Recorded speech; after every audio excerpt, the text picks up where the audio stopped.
नमस्कार, प्रदेश के समाचारों के साथ मैं शैलेंद्र और अब समाचार विस्तार से। मुख्यमंत्री योगी आदित्यनाथ की अध्यक्षता में आज लखनऊ में महत्वपूर्ण कैबिनेट बैठक संपन्न हुई। बैठक में भारतीय महिला क्रिकेट टीम को वनडे विश्व कप में मिली ऐतिहासिक जीत पर बधाई दी गई। इसके साथ ही प्रदेश कैबिनेट ने दिल्ली में हाल ही में हुई आतंकी घटना की कड़ी निंदा की। कैबिनेट की बैठक में 20 प्रस्ताव पास किए गए। प्रदेश कैबिनेट ने राज्य में वृद्धावस्था पेंशन को लेकर एक बड़ा निर्णय लिया है। अब पात्र वरिष्ठ नागरिकों को पेंशन के लिए अलग से आवेदन करने की आवश्यकता नहीं होगी। समाज कल्याण राज्य मंत्री असीम अरुण ने बताया कि फैमिली आईडी एक परिवार एक पहचान प्रणाली से पात्र लाभार्थियों को स्वतः चिन्हीकरण होगा और उनकी सहमति मिलने पर पेंशन सीधे स्वीकृत की जाएगी। राज्य में किराएदारी को सरल और पारदर्शी बनाने के लिए कैबिनेट ने 10 वर्ष तक की अवधि के किरायानामा विलेखों पर स्टाम्प शुल्क और रजिस्ट्रेशन फीस में छूट मंजूर कर दी है।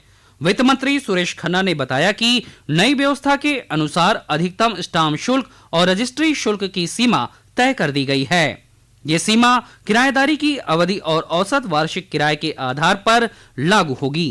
रजिस्ट्रीकरण अधिनियम 1908 की धारा 17 व 18 के प्रावधानों के अधीन 1 वर्ष की अवधि की अचल संपत्ति की किराएदारी संबंधी विलेख का रजिस्ट्रीकरण अनिवार्य नहीं है, ऐच्छिक है। इसके संबंध में काफी रिलैक्सेशन दिया गया है कि अभी तक 2 लाख रुपए तक अगर 1 साल का किराया है तो उसको मात्र 500 रुपए का रजिस्ट्री शुल्क स्टाम्प शुल्क देना पड़ेगा 1 वर्ष के लिए, और 1 से 5 वर्ष है तो 1500 रुपए, 5 वर्ष से 10 वर्ष है तो 2000 रुपए।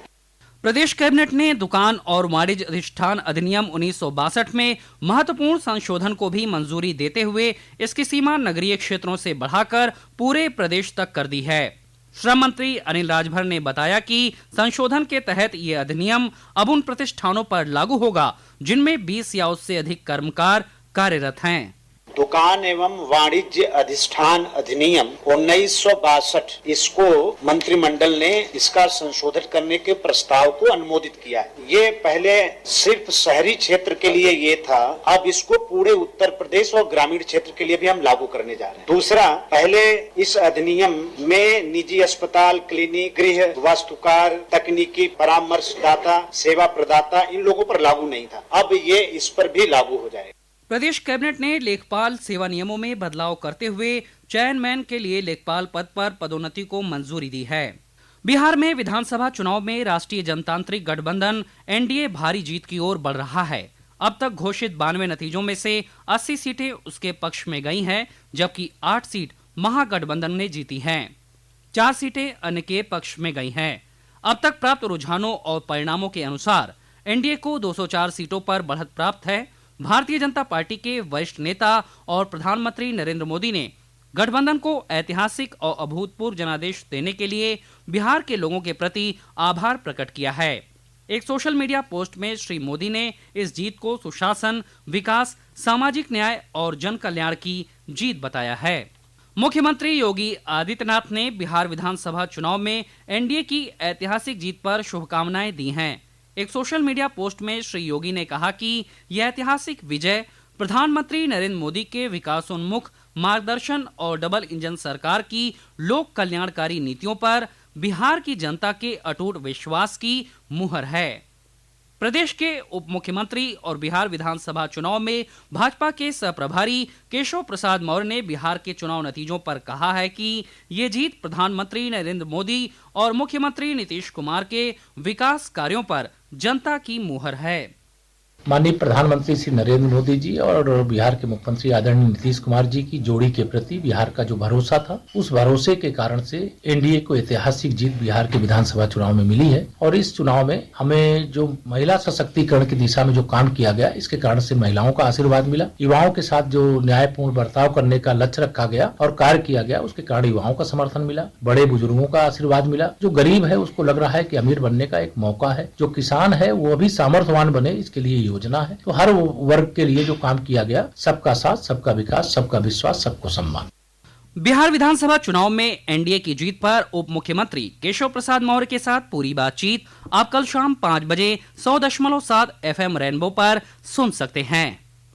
डुमरियागंज से सांसद जगदम्बिका पाल ने बिहार विधानसभा चुनाव परिणाम पर प्रतिक्रिया देते हुए कहा कि जनता ने प्रधानमंत्री नरेंद्र मोदी के सबका साथ, सबका विकास और सबका विश्वास मंत्र में अपनी आस्था व्यक्त की है। ये समाचार आप आकाशवाणी लखनऊ से सुन रहे हैं। ताजा समाचार जानने के लिए आप हमारी वेबसाइट newsonair.gov.in पर लॉगिन कर सकते हैं।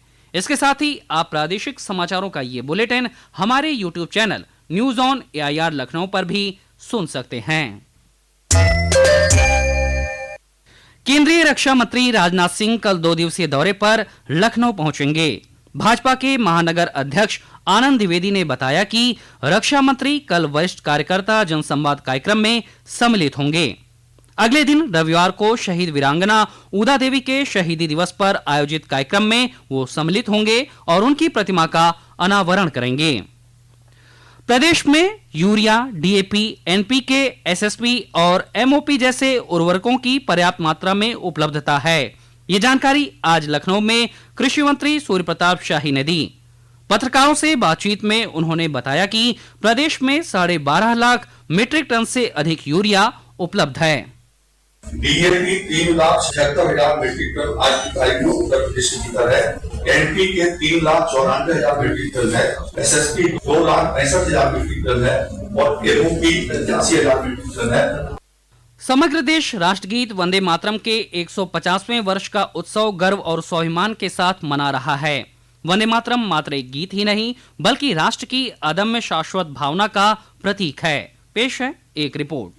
सरकार ने राष्ट्रगीत वंदे मातरम के 150वें वर्ष के उपलक्ष्य में 7 नवंबर से 4 चरणों में राष्ट्रव्यापी स्मरणोत्सव शुरू किया है। इस दौरान स्मारक डाक टिकट और सिक्का भी जारी किया गया है। साथ ही बंकिम चंद्र चटर्जी की कलम से राष्ट्र के हृदय तक वंदे मातरम की यात्रा को दर्शाने वाली प्रदर्शनियां और फिल्में भी प्रसारित की जा रही हैं। पूरे वर्ष विभिन्न मंचों पर विशेष कार्यक्रम और संगीतमय प्रस्तुतियां होंगी। राष्ट्र के गौरवशाली अतीत को एकीकृत, आत्मनिर्भर और सांस्कृतिक रूप से जीवंत बनाने के लिए वृक्षारोपण अभियान, राजमार्गों पर देशभक्ति से ओतप्रोत भित्ति चित्र और दुनिया भर में भारतीय दूतावासों पर सांस्कृतिक संध्याओं का आयोजन एकता और गौरव का संदेश देंगे। बंकिम चंद्र के जीवन और स्वतंत्रता संग्राम में वंदे मातरम की भूमिका पर लघु फिल्में युवाओं को प्रेरित करने के साथ साथ देशभक्ति की साझा भावनाओं को सशक्त करेंगी। शिवांग और सौम्या के साथ आकाशवाणी समाचार के लिए मैं चंद्रशेखर शर्मा। प्रदेश भर में आज बाल दिवस पर विभिन्न कार्यक्रमों का आयोजन किया गया। मुख्यमंत्री योगी आदित्यनाथ ने बाल दिवस पर बच्चों को शुभकामनाएं दी हैं। उत्तर प्रदेश पर्यटन विभाग ने बाल दिवस के अवसर पर बच्चों को प्रकृति और संस्कृति से जोड़ने की पहल की है। प्रदेश के पर्यटन एवं संस्कृति मंत्री जयवीर सिंह ने बताया कि उत्तर प्रदेश इको टूरिज्म विकास बोर्ड बाल दिवस के उपलक्ष्य में लखनऊ के गवर्नमेंट इंटर जुबली कॉलेज के लगभग 30 छात्र छात्राओं को कल दुधवा की विस्टाडोम ट्रेन सफारी का अनुभव कराएगा।